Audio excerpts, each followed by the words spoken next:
Quầy bán vé xe lửa điện.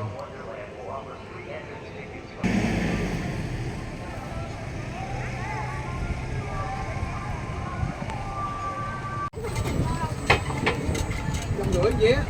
Không có tiền vô đi vòng vòng hả? Đâu gặp con ở kho rồi. Mình thì đang ở khu du lịch Đại Nam trên xe lửa.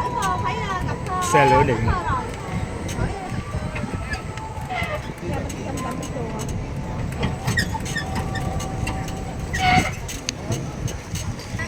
Em chưa đi Phú Yên.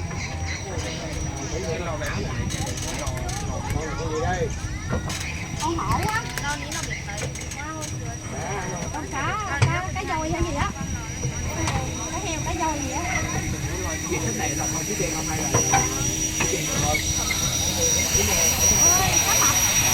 Cái này cá mập không ta?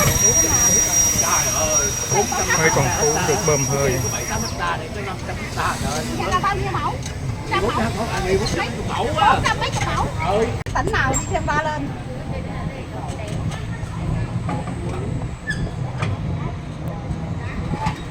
Đi qua bên chùa mình á, bữa mình đi qua bên cái chùa đó mình chưa đi lên khúc trên.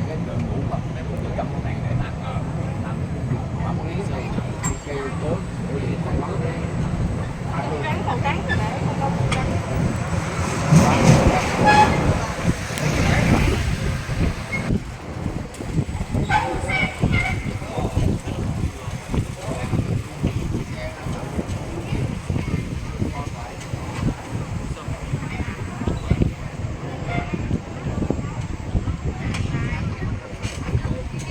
Nói mình muốn ngủ mà đó ngủ được mới làm mình bảo chạy cho đó nó hỏi.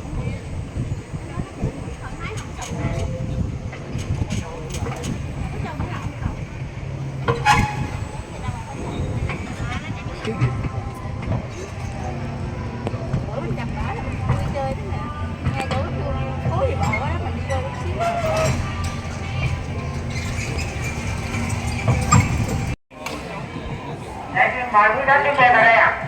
Xe đưa khách đến khu trò chơi.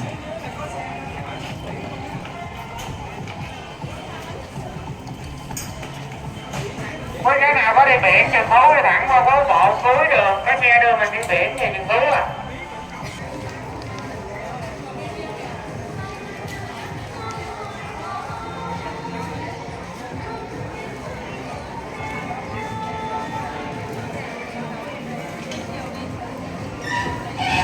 Mình vừa mới đến khu trò chơi, bây giờ mình sẽ tiếp tục đón xe lửa để đi đến khu vườn thú và khu vực biển. Những chiếc xe lửa thì đã đến bến. Chị mời các cậu các chiếc xe tại đây. Cái nào có đây về thẳng qua bên kia có xe đưa đây về.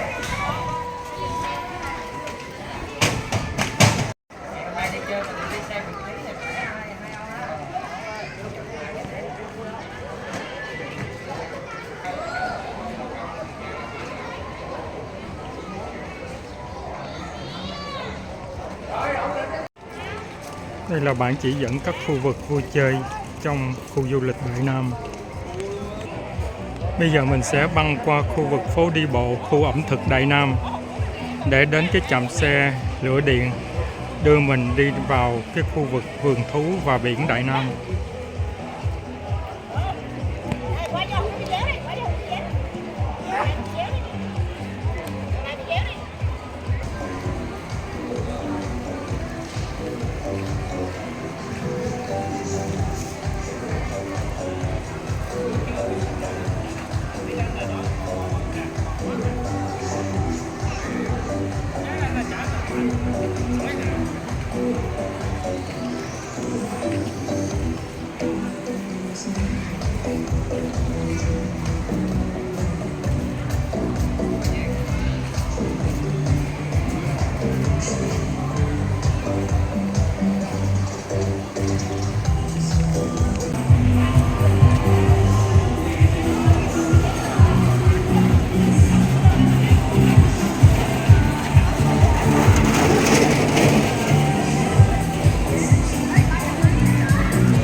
Mình đã đến bến xe trung chuyển.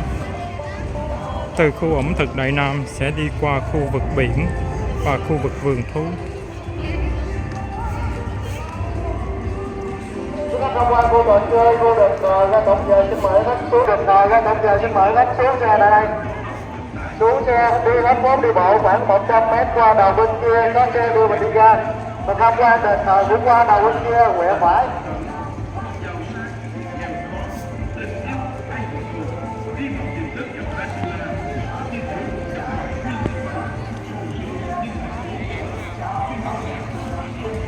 Giờ mình đi vào bên trong bến xe trung chuyển để bắt xe lửa đi đến khu biển Đại Nam.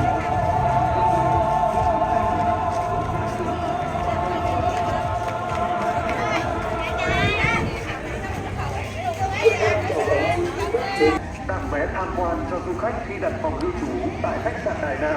Du khách tham quan khu trò chơi, khu được ra tổng giờ xin mời khách xuống xe tại đây. Xuống xe đi bộ khoảng 100 m qua đầu bên kia có xe đưa mình đi ra.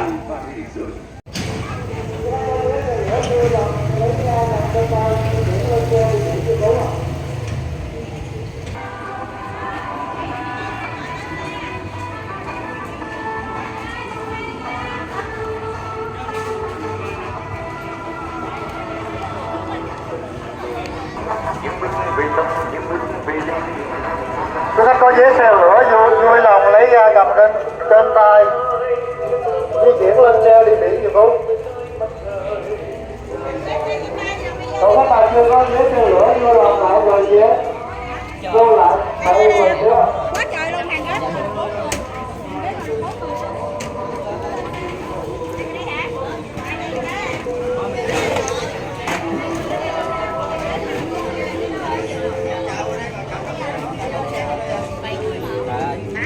Thôi chạy lên luôn. Rồi mình lên xe này.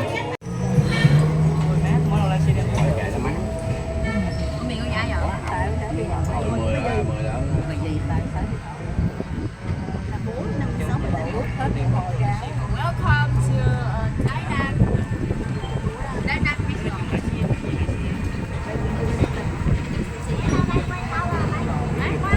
Quay vô anh hỏi quay vô.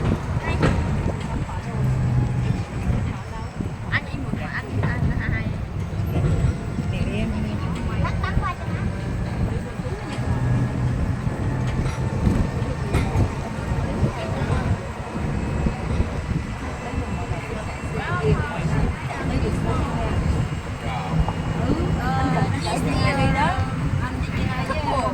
Mình thú em ở ngoài em chờ nè, ngoài xe anh chờ, vô trong đó coi mua câu cổ rồi anh đi rồi đó, và anh chạy xe như trường thú đó.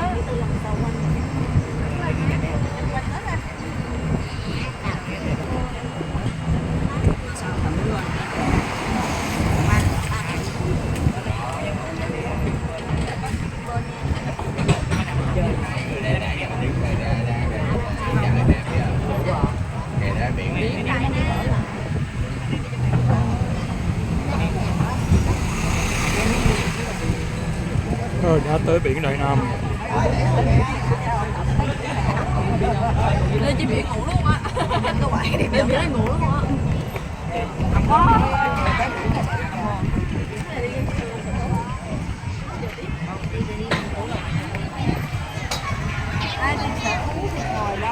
Quý khán giả có nhu cầu đánh Khu vực biển Đại Nam, biển nhân tạo.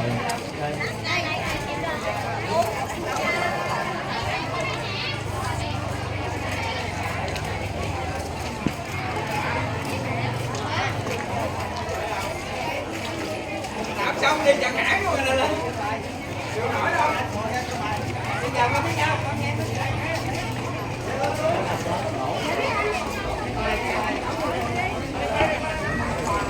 Xe lửa điện tiếp tục đưa du khách đi qua khu vực vườn thú. Xin mời bé Nguyễn Phước Sang nhanh chóng về chỗ cũ có tàu tẩy đang chờ. Xin mời bé Nguyễn Phước Sang nhanh chóng về chỗ cũ có tàu tẩy đang chờ. Quý khách nào có nhu cầu tắm biển thì xuống xe nha. Ra khu vực đền thờ ra cổng rồi ngồi lại trên xe đi tiếp nha. Tấm biển xuống nha, khu trò chơi đền ngồi quan trọng ngồi lại trên xe đi bếp. Rồi xe ngoài chạy luôn.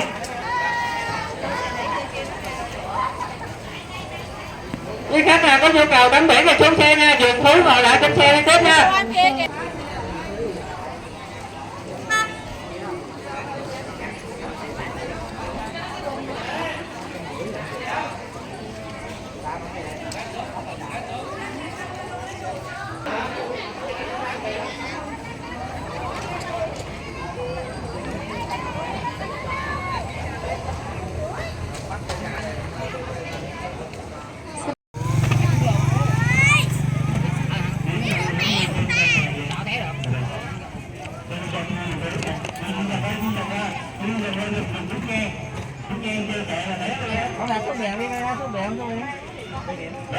Vườn Thú ngồi lại trên xe đi tiếp.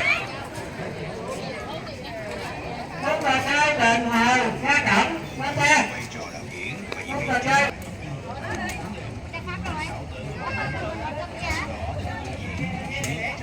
Rồi ghét, khu trò chơi đền Hồ Gia Cẩm lên xe. Ngồi lại trên xe đi tiếp nha. Tắm biển xuống Vườn Thú ngồi lại trên xe đi tiếp. Xuống Vườn Thú ngồi lại trên xe đi tiếp. Bây giờ mình sẽ lên xe lửa điện để đi vào khu vực vườn thú. Mình sẽ đi xe này.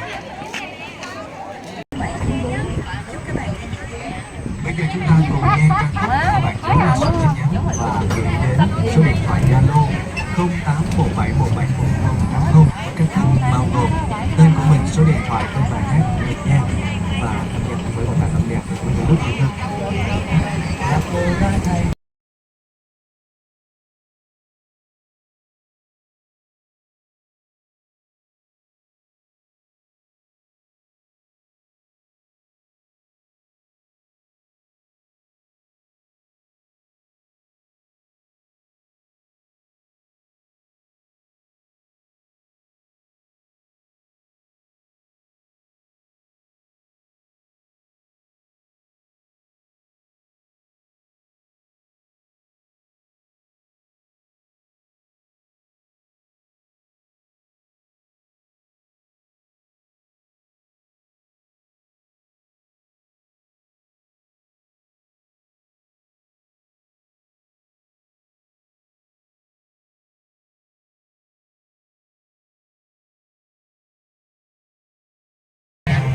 Chị tôi qua Vườn Thú thì bạn chị xuống xe lên chị. Rồi, lên xe. Khu vườn thú Đại Nam. Khu vườn thú Đại Nam.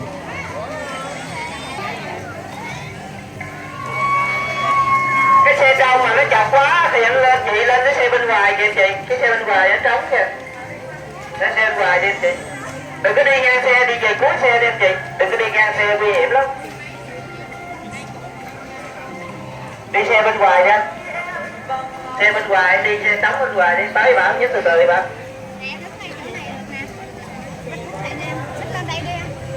Xin mời quốc tham quan biển khu trò chơi đền Hồ Gia Cẩm, mời lên xe. Khu vực vườn thú Đại Nam. Còn chỗ cô ra đi.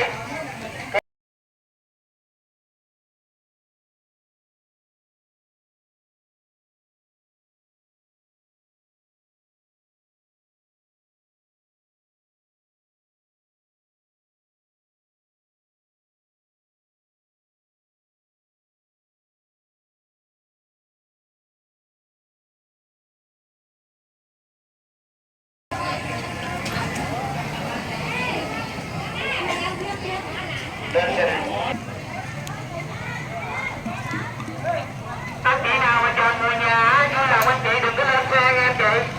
Xe không có chờ anh chị được em chị. Cảm ơn anh chị thật là nhiều.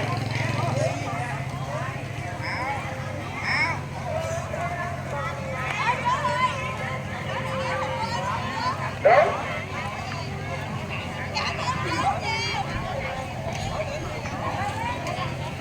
Mình di chuyển về cái to giữa và cái to cuối cùng này còn nhiều lắm nè anh chị. Vườn Bắc thú Đại Nam.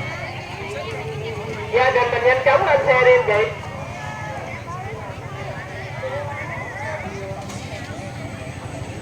Rồi tới Bọc, anh coi sao Bọc, tới.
Trước mặt mình nó là cái trạm xe lửa điện để đưa du khách sau khi tham quan khu du lịch Đại Nam thì sẽ ra về.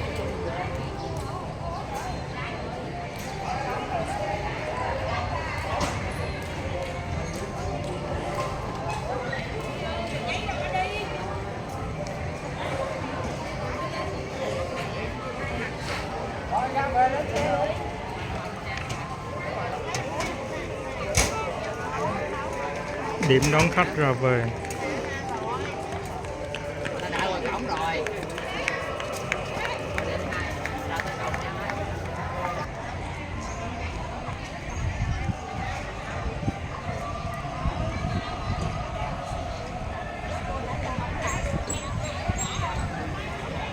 Những chiếc xe lửa điện sẽ đưa du khách ra về.